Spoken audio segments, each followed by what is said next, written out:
ഒരു വലിയ hard disk, portable hard disk ഒന്നാണ് കുത്തി കൊടുത്താൽ ആ കുട്ടി അങ്ങനെ ഇട്ടരും. അതുകൊണ്ട് എന്ത് കിട്ടാൻ ഈ നാട്ടുകാർക്ക്? പക്ഷേ ഇയാള് പരിഹസിക്കാൻ വേണ്ടി ഇട്ടൊരു ക്ലിപ്പ്, അത് മുറിച്ചിട്ടാണ്. നിങ്ങൾ ശരിക്ക് കേൾക്കുക. ക്ലിപ്പ് കട്ട് മുറിച്ച് ആളുകളെ തെറ്റിദ്ധരിപ്പിക്കുന്ന ഏർപ്പാടാണ് അലവി സഖാഫി ചെയ്യാറുള്ളത്. ഒരു ക്ലിപ്പും പിന്നെ അദ്ദേഹം സത്യസന്ധമായത് ഇടലില്ല എന്നല്ല, ഇടുന്നുണ്ടെങ്കിൽ അതിനൊരു ന്യായം പറയാനുണ്ടാവും അല്ലേ? ഇദ്ദേഹം ചെയ്തത് എന്താ അറിയോ? ബഹുമാനനായ ഞങ്ങളുടെ കൂട്ടത്തിലെ ഒരു പ്രഭാഷകന്റെ പ്രസംഗത്തിലെ ഒരു ഭാഗം എടുത്തിട്ട് ഇവരെവിടൊക്കെയാണ് കൈവച്ചതെന്ന് നോക്കിക്കോ എന്ന് പറഞ്ഞ് അദ്ദേഹം അവതരിപ്പിക്കുന്നുണ്ട്. കേട്ടോളി. മുജാഹിദുകൾ മൈക്ക് കെട്ടിയാ പറയും ഞങ്ങൾ അവിടെ ചെയ്തു, ഇങ്ങനെ ചെയ്തു, ഞങ്ങൾ ചെയ്യാത്ത സേവനങ്ങളില്ല. ഒരു മൗലവി ആക്രോശിക്കുന്നത് ഞാൻ പറയുന്നില്ല, അയാളെ കൊണ്ട് ഞാൻ പറയിപ്പിച്ചു തരാം. അയാൾ പറയുന്നു ഞങ്ങൾ കൈവെക്കാത്ത സ്ഥലങ്ങളില്ല, എല്ലായിടത്തും ഞങ്ങൾ കൈവച്ചിട്ടുണ്ട്. ആ കൈവച്ച സ്ഥലങ്ങൾ ഏതൊക്കെ? മൂപ്പരെന്നെ പറയട്ടെ, ഞാൻ പറയുന്നില്ല, വെച്ചുകൊടുക്കേ. മുജാഹിദ് പ്രസ്ഥാനത്തിന്റെ കുഴപ്പം, മുജാഹിദ് പ്രസ്ഥാനം ജനങ്ങളുടെ പൾസ് മനസ്സിലാക്കി പ്രവർത്തിച്ചു. മുജാഹിദ് പ്രസ്ഥാനം കൈവെക്കാത്ത എന്തൊരു നന്മയാണ് ഈ സമൂഹത്തിനുള്ളത്? കേരളത്തിലെ മുസ്ലിം സ്ത്രീകൾ അടിപ്പാവാട ധരിക്കാത്ത ഒരു കാലം ഉണ്ടായിരുന്നു. അറിയുമോ നിങ്ങൾക്ക്? അവർക്ക് അടിപ്പാവാട ധരിപ്പിച്ച പ്രസ്ഥാനമാണ് മുജാഹിദ് പ്രസ്ഥാനം. അറിയോ നിങ്ങൾക്ക്? ഓഹോ, അറിയും. നിങ്ങൾ കൈവച്ചത് ഇപ്പൊ ഞങ്ങൾക്ക് മനസ്സിലായി. ഞങ്ങൾ കൈവെക്കാത്ത സ്ഥലമില്ലാന്നാ പറഞ്ഞത്. ഒന്നുകൂടി വെച്ചു കൊടുത്താൽ ഞങ്ങൾ കൈവെക്കാത്ത സ്ഥലമില്ല. അത് കേട്ടോളി. കേരളത്തിലെ മുസ്ലിം സ്ത്രീകൾ അടിപ്പാവാട ധരിക്കാത്ത ഒരു കാലം ഉണ്ടായിരുന്നു. അറിയുമോ നിങ്ങൾക്ക്? അവർക്ക് അടിപ്പാവാട ധരിപ്പിച്ച പ്രസ്ഥാനമാണ് മുജാഹിദ് പ്രസ്ഥാനം. അറിയോ നിങ്ങൾക്ക്? അതോ, അപ്പോ ഒരു കൈവച്ച സ്ഥലമാണ് അവിടെ. അങ്ങനെയാണ് അത് അടിപ്പിച്ചത്. കണ്ടോ? ഈ ക്ലിപ്പ് ഇങ്ങനെ ഇട്ട് ജനങ്ങളെ ചിരിപ്പിച്ചിട്ട് എന്താ കിട്ടാനുള്ളത്? ഞാൻ അതന്നെ ആ ക്ലിപ്പ് മുറിച്ചിട്ടാണ്. ആ വാചകം പറഞ്ഞതിന്റെ തൊട്ട് ശേഷം അദ്ദേഹം ആവർത്തിച്ചു പറയുന്ന ചില കാര്യങ്ങളുണ്ട്. നാളെ ക്ലിപ്പാക്കാൻ നടക്കണ്ട, അതിന്റെ അർത്ഥം ഞങ്ങൾക്ക് പാവാട അടിക്കലായിരുന്നു എന്നല്ല എന്നൊക്കെ ഉണ്ട്.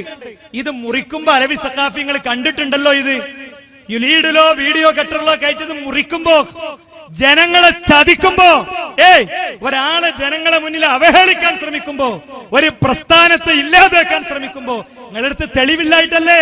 സ്ത്രീജുമായ ജമാഅത്തിൽ ഞങ്ങൾ ഉദ്ധരിച്ച ഹദീസുകൾക്ക് മറുപടി പറയേണ്ടി വരും. ഖുനൂത്തിനെ കുറിച്ചും ഖുതുബിയത്തിനെ കുറിച്ചും കൂട്ടുപ്രാർത്ഥനയെ കുറിച്ചും ഞങ്ങൾ പറഞ്ഞ ചോദ്യങ്ങൾക്ക് മറുപടി പറയാനില്ലാഞ്ഞിട്ടല്ലേ? അല്ലേ? അല്ലാഹുവല്ലാത്തവരോട് വിളിച്ചു തേടുന്നതുമായി ബന്ധപ്പെട്ട് ഞങ്ങൾ ഉന്നയിച്ച ആയത്തുകൾക്ക് മറുപടി പറയല്ല. അപ്പൊ മറുപടിയും പ്രതീക്ഷിച്ചിരിക്കണ ജനങ്ങളെ മുന്നിൽ ഇങ്ങനത്തെ രണ്ട് ക്ലിപ്പൂട്ട് ചെറുപ്പിച്ച് മെല്ലെ ഉറക്കിക്കെടുത്തി സ്റ്റേജിൽ നിന്ന് രക്ഷപ്പെടാനുള്ള പണിന്റെ ഭാഗം. ഇതാണ് ഇയാളെ സ്ഥിരം പരിപാടി. ഇനി അതിന്റെ യഥാർത്ഥ കോലം നിങ്ങൾ കണ്ടോളൂ. ആണോ? നിങ്ങൾ ആലോചിച്ച് നോക്കും. മുജാഹിദ് പ്രസ്ഥാനത്തിന് ഭീരുത്വം കൊണ്ടല്ലേ നിങ്ങൾ യുദ്ധത്തിനെതിരെ? ഞങ്ങൾക്കോ കാന്തപുരത്തിന്റെ തറവാട്ടിലേക്ക് കയറി ചെന്ന് തൗഹീദ് പറഞ്ഞ ഞങ്ങൾക്കോ? ആണോ? ഉള്ളാളം ദർഗയുടെ പരിസരത്ത് എന്ന് തൗഹീദ് പറഞ്ഞ ഞങ്ങൾക്കോ? CM മടവൂരിന്റെ മക്കാമിന്റെ പരിസരത്ത് എന്ന് മക്കാമിന്റെ മുമ്പിൽ ചെന്ന് തൗഹീദ് പറഞ്ഞ ഞങ്ങൾക്കോ?